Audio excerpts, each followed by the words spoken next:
Hey guys, this is your video about the Feldman essay, and so I'm just going to briefly walk you through everything in the history packet that you've been working on to lead up to this. So you should have completed the civil rights crossword puzzle that went with the video that you watched on Monday.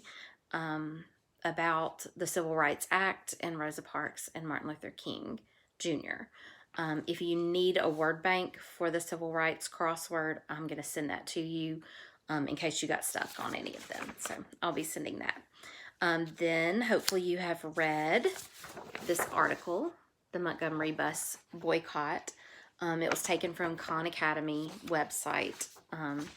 But we wanted you to have a hard copy also, so you could read it and, mark on it or whatever you need to. So hopefully you used those two things to help you write a list of things that you remember about the Montgomery bus boycott in 1955. And then you should have watched another couple of videos that I posted for you, and you should have worked on this sheet, being a child during the Montgomery bus boycott. How would you feel? What would you see? What would you hear? So you might have already said what it would feel like, or what you saw, what you heard on the bus when Rosa Parks wouldn't give up her seat, and that kind of started the boycott. Or you might have just talked about what you would feel, see, and hear just during that time. Like maybe you heard parents talking, or you saw in the newspaper, or you heard people talking about it at school, or things like that. And you've noticed changes that have taken place maybe in your neighborhood or your life. And so those types of things are what you need to kind of be thinking of. And after we go over the directions for the essay, you may want to go back to that and add some more things as you, get ideas for your essay. So the next thing that you'll need is this packet right here. It has the directions for the Glenn Feldman Historical Essay Contest, and then stapled to it you should have a sample essay. Well, it's on the back, and then on the next page, by Oliver Trollard. So we borrowed a copy of his essay to kind of give you an example. So you also will need, I've got my pencil and a highlighter both, but you need a pencil, a pen, a highlighter, something like that, so that you can make notes as I talk to you today for just a few minutes. So if you need to pause this and go and get your writing utensils and get your packet about the essay, go ahead and do that now, okay? All right, so I know that you guys are awesome readers and you can read the directions, but I'm just going to go over it in case I need to clarify anything. So it tells you the title of the essay, The Lives of Children During the Montgomery Bus Boycott. And then the assignment is to pretend you are a boy or girl during the Montgomery Bus Boycott for Equal Rights. Using historical facts, discuss how the 1955 boycott is affecting your family's life. You may portray either a historical child, a child that really lived back then. If you know, like if you, in your research, you have read about or learned about a child that lived then, you could portray that.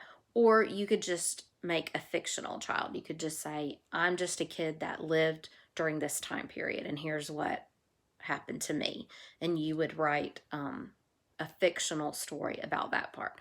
But the key is you will have historical facts woven in with your fiction, as far as Rosa Parks, the bus boycott, Martin Luther King Jr., things that were going on at that time. So you'll see more about that when we go over the essay. The guidelines, each student should include 2 to 3 outside resources, in his or her research. So you have watched at least 2, maybe 3 videos of the book I Am Rosa Parks, the first video about the Civil Rights Act, and Rosa Parks and Martin Luther King Jr., as well as the Brain Pop video. There might have been, I can't remember if there was another one. I think that was all. Those were the 3 videos. And then you read the article, the Khan Academy article. So those are 4 sources right there for you. So if you do not get a chance or prefer not to do anywhere, you don't have time to do any more research, it's fine to use those 4 sources as or 2 to 4 of those sources for your research. But I do encourage you, if you have time to, I know libraries are closed, but maybe you can get on the internet with a parent and find an article or 2 or another video if you want to get a little more information. You're welcome to do that. Just keep track of your websites or things, your sources, so that you can list those at the end of your essay. Because we want to, when you include that, the sources, then you're proving that you are a good writer who did your research. You know what you're talking about. You didn't just make all this stuff up, but that you found this information. So good writers are going to include their sources. So just want to be sure you understand that. Then each essay should include a title page, and we'll give you a sample of that a little bit later, but it'll just have like the title and your name, those types of things. So it'll just be a page that's kind of on top, like a cover page. And then the essay should be between 400 and 500 words in length. So if you type it, and you're welcome to write it in your super neatest, very best handwriting if you would like to, in which case you would just count your words, not including the title page or anything like that, but just the body part of your essay. You can just count those words.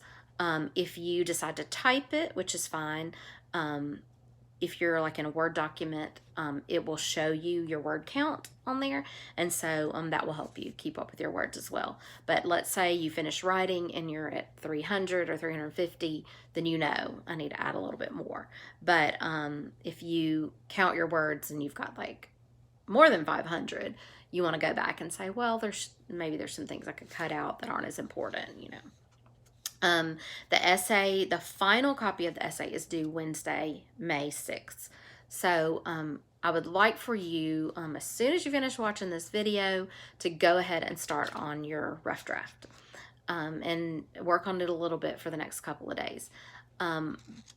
By one day next week, I need you to either email it to me, send me a picture, and text it to me, or you can leave a copy of it at school if you want me to come and pick it up at school and just let me know it's there. Whatever's the easiest way, but just get it to me when you are finished with the rough draft. And then I will plan a time. I'll read over your essay, and then I'll plan a time with you to get on Zoom, and we can talk face-to-face, personally, about your essay. And I'll let you know, like, the great parts about it, because I know there are going to be some. And then I'm also going to let you know about the anything you might need to work on or add or change, anything like that. And just keep in mind that good writers don't just write a story and then send it to the publisher. They write it and revise it and change it and get people's opinions and reread it and rewrite it, and they work on it. Just like our writing process at school. Sometimes when we've written things, you've had to write it 2 or 3 times, and you've had to make changes and work on it. So don't get discouraged about that. That is just all part of the process. It's what all good writers do. It just takes time. But get all your ideas down and then go back and read it. You can have a parent read it or a sibling if you want to, or you can read it to someone, on FaceTime or on the phone if you want to get a little bit of feedback, or if you want to keep it a surprise for your family, you can just send it to me. And I can give you some feedback as well. Now, this is a contest, and Mrs. Feldman will be the one, she's doing this contest, does this contest in honor of her husband. And so she is the one who will check them. And then the winner will be announced at some point, since we're probably not going to have our awards day in May like we normally would. At some point over the summer, or when school starts back, the winner will be announced from the 4th grade. But I think I got off topic a little. But anyway, the winner will be announced. So I know what I was saying. So because this is a contest, I want to be sure that you're doing your very best. And so if I read it and say, well, this is good, but I know you can do a little better, I know you can fix some things and make some things better, I'll just give you some feedback like that. So Friday, May 1st would be the latest you need to get your rough draft to me. So try like Tuesday, Wednesday of next week to get it to me between then and Friday. And then I will get back with you about some feedback, anything you might need to change. And then you can work on your final copy. And that is what will be due Wednesday, May 6th. And that way I can be sure that I get everybody's together, do one last read over, and then we'll submit them to Mrs. Feldman by May 8th. So anyway, so that hopefully explained all the details of the contest itself and what the assignment is. So let's go on to read Oliver's essay, and hopefully this will kind of give you some ideas too, if you don't already have some ideas of how you want to work on this. So we'll start on his essay. We didn't include his cover page, but this would be the first page of the body of his essay. He included the date that he, like this maybe is a journal entry, or he just wants you to know when he's writing this. May 10th, 1956. My eyes popped open today, and I couldn't think about anything but what had happened on the bus last time I rode it. December 1st began like any other Thursday. I got up, got dressed, packed up, and said bye to my mom, and walked to school. School went by like every other day. My favorite subject is math. After school, I walked to the bus stop to wait for the bus that would take me to my mom's work. She works in a fabric store downtown on Dexter Avenue. I got on the bus and went right to where I'm supposed to sit, the black section. Once I got to my mom's work, I hugged her and headed to the back of the store to entertain myself for the next hour. I found the jacks I kept in a drawer and entertained myself until my mom got off her shift. Okay, so I'm going to stop there for just a second. And this is when you're going to need your writing utensil, whether it is your highlighter or pen or pencil. And we are just going to mark the things that are historical in here, the things that are historical facts, or that let you know that this is a historical essay. So right off the bat, he puts the date, May 10th, 1956. So underline or circle the date that he put at the top, because that lets us know that this happened a few months after Rosa Parks refused to give up her seat. And so like the boycott is going on now. And so he included the date. And then on the second line, he says December 1st began like any other Thursday. So let's mark December 1st, and you can even mark Thursday, because that is when everything took place. That's when Rosa Parks refused to give up her seat on the bus. And then he talks about how he went to school. And so that part is the realistic fiction part. It could have happened, but this is a fictional character who did these things.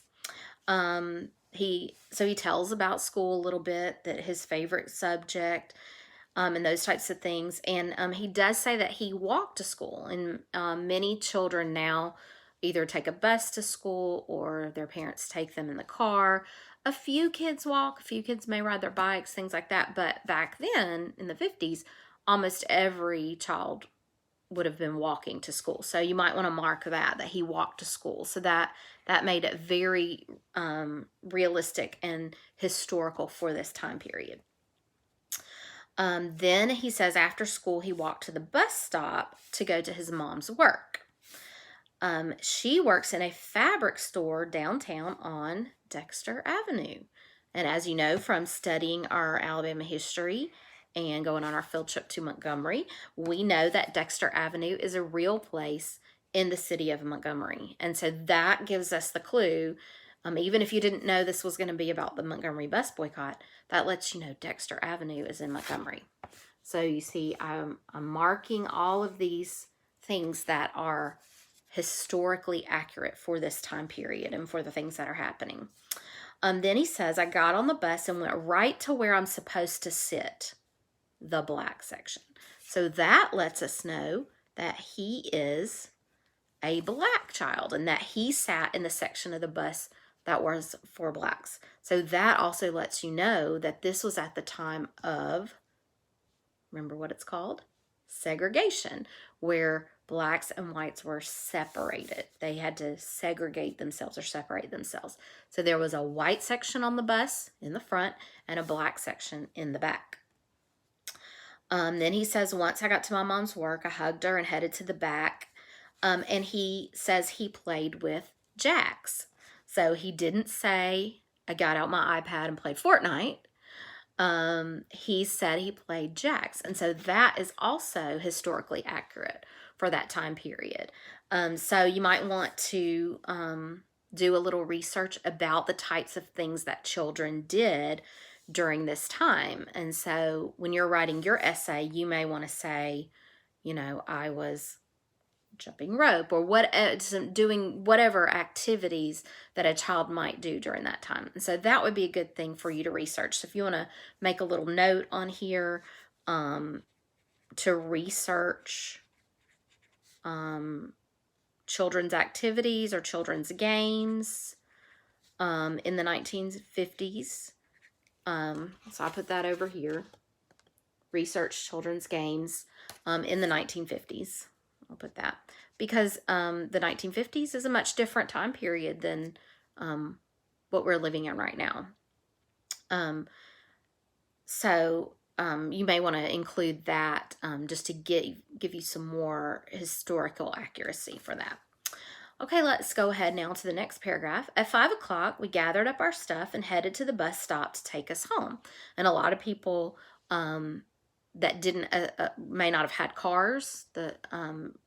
Usually people who were very wealthy had cars, but the other people didn't. And so again, they rode the bus when they had to go places. And so that's what he did. They got on the bus. And they got on the bus again, and they once again went to where they were supposed to sit, the black section again. So you can underline that. But then he says, except for one lady in the group, Mrs. Parks. So we need to underline Mrs. Parks because she is a real historical figure, a real person that lived during this time. And then he goes on to say, I recognize Mrs. Parks because she came into my mom's work almost every day to buy thread, needles, and cloth. The bus was warm and the chilly breeze from the window felt good on my face. My mom always quizzes me on math problems as we ride home every afternoon. At the next stop, a bunch of people got on the bus. Most of them were white, and I was glad my window was still open as the bus got more crowded. Mrs. Parks was still sitting up front in the white section. And one of the things we read said that she was sitting in the front row of the black section. So like the closest to the front that was still in the black section.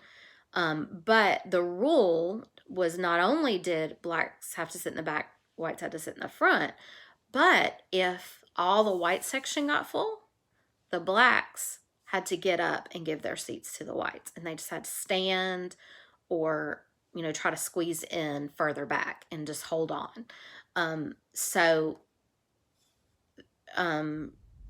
That was my understanding, was that she was sitting in the black section, but the white section was beginning to get full. So anyway, we'll stop right there and look for a couple more historical facts. We said that they're in the black section. Mrs. Parks was there. And then this is really neat. He tells how he knows her because she comes into my mom's work. So he doesn't He doesn't say again that his mom works, where his mom works, but he told us before, right? That she works at the fabric store. And so then he tells what she's buying: thread, needles, and cloth. Well, if you remember, Mrs. Parks' job was seamstress. And so he doesn't say Mrs. Parks was a seamstress, but he lets you know by what she bought. He gives us clues as to what her job was. And then he talks about how it felt on the bus, that the bus was warm, but the breeze was chilly. And so there probably could have been, this would have been close to this time of year. So probably would have been, there could have been a cool breeze coming through. The bus would have been warm because it didn't have air conditioning. And we know in Alabama, we have pretty warm weather the majority of the time. And then he tells that it was mostly white people that got on the bus. He tells where Mrs. Parks was sitting, and so that would be historical. That she was sitting, in a certain spot on the bus. All right, and then I'm going to flip it over. She should have gotten up to give her seat to one of the white men standing, but she just kept on sitting. Well, all that is historically accurate. Based on the law at that time, the laws of segregation, she should have gotten up, but she didn't. I was surprised at how confident she was. My mom tried not to pay attention, but I could tell that she was mad. We just kept on waiting for Mrs. Parks to get up, and she didn't. The bus driver said he would call the police soon. He would call the police, and soon the police came and took her away. I thought it was silly making a black person get up, and if they didn't, arrest them. So we know that it was true that Mrs. Parks didn't get up. That's historically accurate. And then that the bus driver would call the police, and that the police came and got her. All of that is realist or historical fiction, historical realistic things that happened, interwoven into his fictional story. And then he talks about how he felt about that, he thought it was silly. And then he goes on to say how he feels about it and how it's affecting his life. Since that day, I've had a different feeling about how black people are treated. I had always thought that a black person's seat was at the back of the bus. But since that day, so much has changed. My mom and I have gathered in crowds of people to hear Reverend King speak and have gone to meetings about the bus boycott. So that's historically accurate. They go and listen to Reverend King and go to meetings. And remember, the boycott was where they agreed to not ride the bus. All blacks and even some whites decided not to ride the bus so that maybe that would help the laws change. And we know that is an activist, is someone who tries to change the laws. And a boycott is a peaceful way of doing that. They weren't violent, they didn't fight, but they just peacefully and calmly said, okay, well, we just won't ride the bus. And so they had to walk a lot more or pay for taxis, which cost more than a bus. They had to be really inconvenienced to do this. So he talks about that. We haven't ridden the bus in months. I've had to wake up a lot earlier for my mom to get to work, and my afternoons are a lot different. Mom and I have to walk several blocks to catch a taxi car. My mom and I still do math problems in the taxi, and that's pretty neat, where he refers back to how he did his math on the bus. She would quiz him on the bus, and now she does it in the taxi. Some days we've even had to walk all the way home. Lots of people are going to need new shoes soon, so he thought about that too, that their shoes were getting worn out. I hope soon the bus boycott will be over and Mom and I won't have to ride in the black section. Maybe we can ride up front, kind of like where Mrs. Parks sat. So he kind of ends it on his hope for what will happen, what will be accomplished through the bus boycott. So anyway, hopefully this gave you an idea. So you could do like Oliver did and choose to portray a black child that rode on the bus and saw these things happen, or you could just be a black child that heard about this, or whose family is participating in the boycott and maybe going to meetings to hear Dr. King and tell how that makes you feel and how it's affecting your life. But you could also choose to be a white child who was on the bus or not and who sees these things happening. Maybe you could be a white child that gets on the bus and there's hardly any people on it, or there's only a few people and they're all white. There's no black people on the bus anymore, and how that affects your life. Or I don't want to give you too much, but you could have a relationship with the bus driver or Mrs. Parks or Mr. King or any of the real people that were in the story. So you just think about that. Take your own approach, and I'm so excited to read what you guys write and to hear about your take on this. And I'm super excited that I get to meet with you guys again on Zoom or FaceTime and get to talk with you about your essays and work with them. Work on them with you. I can't talk, sorry.